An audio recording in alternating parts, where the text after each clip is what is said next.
last 4 years, Derrick Rose has played in 100 of a possible 312 games with the Bulls, which comes out to just 32%. Rose made it very clear during Monday's media day that his priority list starts with free agency in 2 years.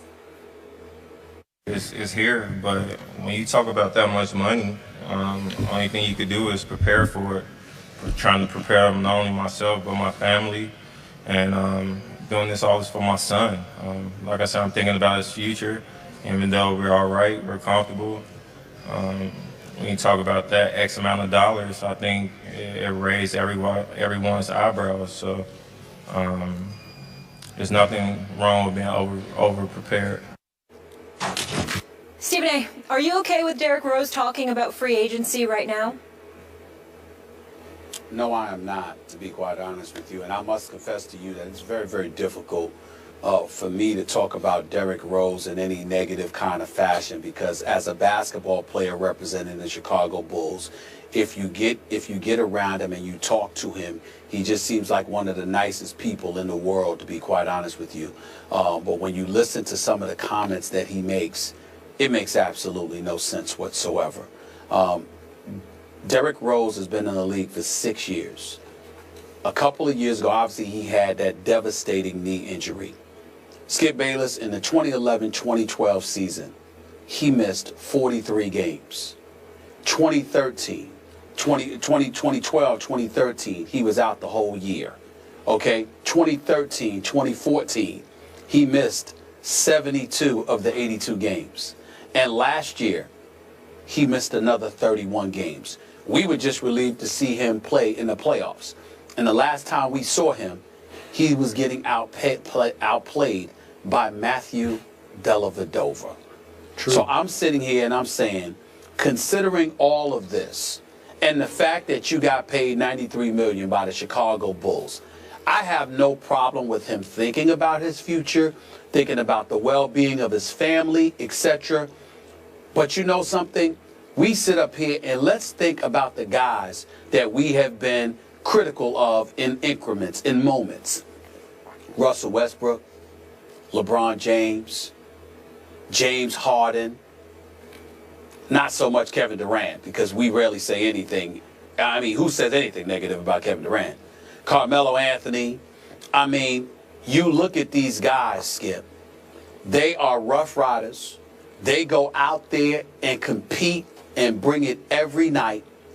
They don't cheat the fans. I don't care how much James Harden struggled the last time we saw him against Golden State. He played a hellacious game in Game 5 of that series, and there was games sporadically where he showed up. So yeah, he didn't have the kind of series his talents demand, but he didn't cheat anybody. You know what I'm saying? This guy goes out there, he performs. Kevin Durant, when healthy, is an elite performer. LeBron James, I mean, please, what else is there to say about this guy in terms of his effort? We all know that Kobe Bryant was only out, you know, for the last 2 years because of devastating injuries. If Kobe Bryant could have played with any of those injuries, he would have. This guy doesn't cheat the game. Dwayne Wade, despite his myriad of injuries, always found a way to be ready come playoff time. The list goes on and on and on. You don't hear them talking like this because they know if they go out there and perform, everything else will take care of itself. Yet somehow, some way, without performing, largely due to health, of course, Derrick Rose has missed a large chunk of the last 3 NBA seasons of his career while being paid in excess of $16-17 million each season. And he's talking about looking forward to free agency and his future with a couple of years left.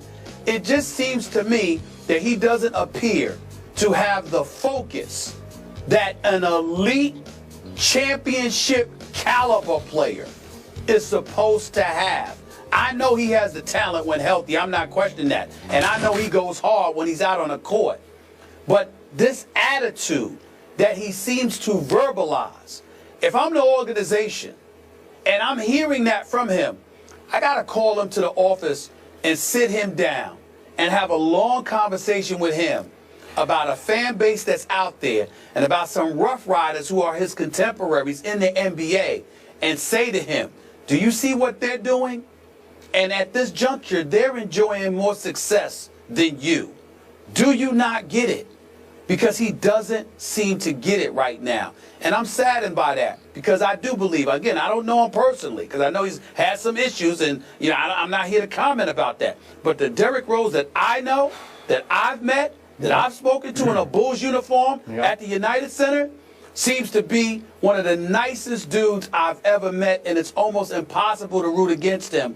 I just don't understand why he keeps saying this kind of stuff. Because if I'm that Chicago fan base, which is phenomenal, it is, I'm incredibly upset by these comments. I am so with you and then some on this issue. And as you remember, I was a columnist at the Chicago Tribune. That was pre-Derrick Rose. But I have a feel for the city of Chicago. And the sad part of this ongoing story to me is that never has the city of Chicago more wanted to open its heart and embrace a young superstar than it did Derrick Rose. He is they. He was raised by them. He grew up in Chicago. He's one of their own, a native son. They loved him, and he can come off as such a sweet, good kid. Works hard, plays hard. We won an MVP, and it all seems so right. And then it started to go so wrong. And it just gets a little more wrong with each media session that Derrick does. And I don't understand it. I don't know who's advising him or not advising him. But just the mere prospect, after all that you detailed, after Derrick Rose over the last 3 years has made $17.6 million 3 years ago, then $18.9 million 2 years ago, I'm sorry, 1 year ago, and then now he's scheduled to make 20 this year, $20 million. And to your point, just to sum it up, over the last 4 years, he's played 100 of a possible 328 games. He's played 30% of the Bulls games over the last 4 years. And you're asking Bulls fans, and many of my friends are already done with Derrick Rose, but you're asking them to swallow this, that you need to think about leaving Chicago in 2 years, not next year, but in 2 years. You're just going to throw it out. Yeah, I got to think about leaving, going somewhere else for bigger money, because I got to make sure my son is comfortable. That's not going to fly in Chicago. You've made all that money for not much work, and you want to make sure your son is comfortable. Trust me, Stephen A., that won't play with the rich people up in Highland Park, north of Chicago. They won't swallow this. You just can't say that publicly. Not when they've hung with you as far as they can hang with you. They've gone right to the edge with you, and now you're saying, and this is my psychological, I'm going to play armchair psychologist. Derrick also indicated in that interview at another spot that he's got a little chip on his shoulder because he read and heard through the offseason that some Bulls fans don't think he's now healthy enough or will ever be healthy enough to have the same MVP-like impact he used to have. And he set up and said, hey, I'm still great. So he's going to take it out on those. I hope it's not Twitter people that he's reading, his Twitter responses. But he's going to take it out on them by dangling the prospect, I gotta position myself here. I might have to leave Chicago. You just can't say it because the bridge is already on fire and burned almost to the ground. And now you just poured gasoline on top of what's left of the bridge with the fire underneath it.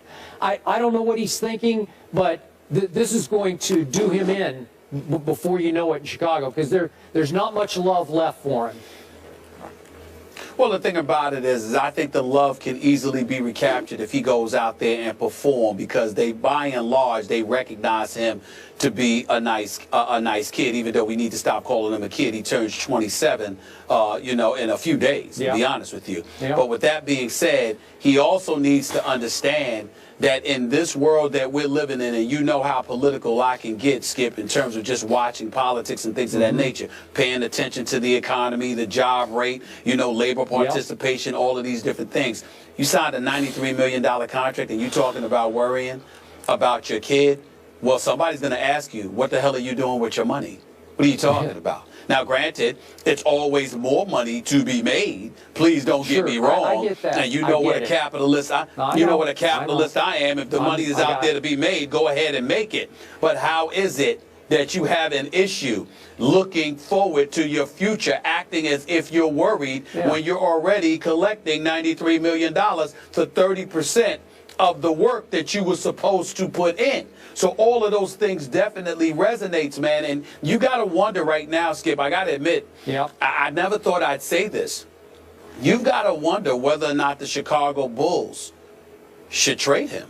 And I'm not talking about immediately. I'm talking about trade him when his value elevates, because if you're giving indications that you may not want to be here, and there's a place that you can go where we can get the right comparable kind of value for you, that is something they might want to consider, because he is being paid like a franchise player. But if he's not going to act like it, like somebody who wants to be the face of the franchise and to be here for years to come, it's Chicago, man. It's the house Jordan built. You got to get somebody in there that wants to be there. I'm with you. Can I ask one question before we go to break? Obviously, he's asked about free agency. How would you have liked to see him handle that? To just say, I'm not focused on that. We're trying to get past Cleveland, and I'm trying to stay healthy first. Just don't address it? Absolutely, Molly. Absolutely, Molly, because there's no excuse for it, not only because it's 2 years away, but because of what you know you haven't been able to give due to injury. Considering that you homegrown, the level of affection you feel you have expressed that you have for the locals, because you are one of them. I didn't hear him talk about leaving, Skip. I heard him talking about free agency, looking forward to getting paid. But the first order of business is to produce. And you can't produce if you don't show up to work every day. It ain't his fault that he didn't show up to work, because obviously he got hurt. And that's legitimate. I got it. But you don't come off of that. Remember, we didn't see him injured and then he's back now talking. The last time we saw him, he was playing healthy and got outplayed by a third-string point guard named Matthew Dellavedova. Now, that's just embarrassing. That's just embarrassing. Okay, so maybe not the right way to handle things there for Derrick Rose, even if it is some naivete with media savvy.